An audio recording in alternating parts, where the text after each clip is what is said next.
प्यारे दोस्तों, हमने नई उर्दू कहानियों का सिलसिला शुरू किया है। उम्मीद है आपको पसंद आएगा। चैनल को सब्सक्राइब कर लें ताकि हर नई कहानी आप तक पहुंच सके। अब चलते हैं अपनी कहानी की तरफ।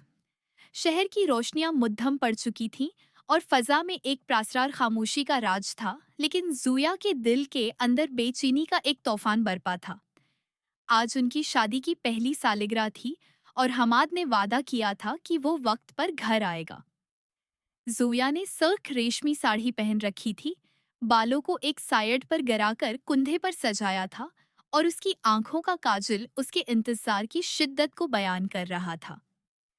कमरे में जलती हुई मोमबत्तियों की धीमी रोशनी उसके सिरापे को मजीद तलक्ष बना रही थी। चांक दरवाजे की घंटी बजी। जुएहा ने धड़कते दिल के साथ जाकर दरवाजा खोला तो सामने हमाद खड़ा था। उसके सफेद शर्ट के ऊपर के दो बटन खुले हुए थे, बाल बिखरे हुए थे और उसकी नजरों में वो तपिश थी जो जोया के वजूद को पघलाने के लिए काफी थी। उससे पहले कि जोया कोई शकवा करती, हमाद ने उसे दीवार के साथ लगाया और अपने दोनों हाथ उसके गर्द जमा दिए। उसकी गर्म सांसें जोया के चेहरे से टकरा रही थीं। हमाद ने नहायत धीमी और रेशमी आवाज में सरगोशी की। तुम्हें लगता है मैं अपनी जिंदगी के सबसे खूबसूरत लम्हे को भूल सकता था? जोया की सांसें उसके सीने की तपिश महसूस कर रही थी। उसने शर्माते हुए अपनी नजरें झुकाईं, लेकिन हमाद ने अपनी अंगली से उसकी ठोड़ी को ऊपर उठाया और उसकी आंखों में झांका, जहां सिर्फ बेपनाह तड़प थी। हमाद का हाथ आहिस्ता से जोया के बालों से होता हुआ उसकी नंगी पैठ पर रेंगने लगा, जिससे जोया के पूरे बदन में एक सनसनी दौड़ गई। उसने बेअख्तियार हमाद की शर्ट को अपनी मिट्टियों में भींच लिया। कमरे की फजा अब सिर्फ उनकी तेज होती हुई धड़कनों से गूंज रही थी। हमाद ने जोया के कान की लो के पास झुककर आहिस्ता से दांतों से छुआ, जिस पर जोया के मुन्नों से एक दबी दबी सुसुक निकल गई।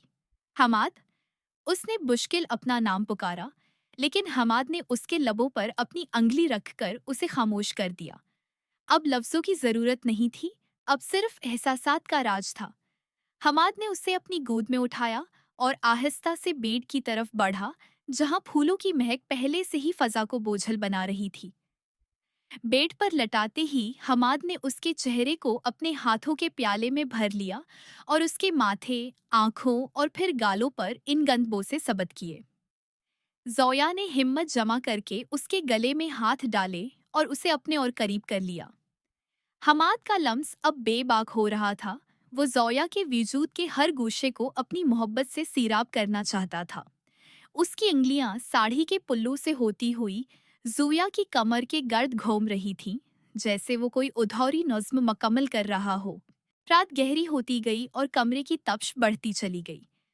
वो दोनों एक दूसरे की कुर्बत के समंदर में इस तरह गरक थे कि बाहर की दुनिया का होश ही न रहा। हर लम्स में एक नया जादू था, हर सांस में एक नई आग थी। हमाद ने जोया को अपनी बाहों के हिसार में इतनी मजबूती से जकड़ लिया कि उनके दरमियान हुआ का गुजरना भी महाल हो गया।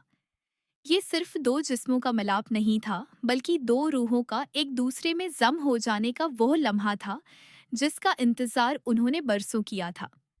इस अधूरी रात में उन्होंने एक दूसरे को मुकम्मल किया, जहां वक्त थम गया था और सिर्फ उनकी मोहब्बत की खुशबू कमरे के कोने कोने में महक रही थी।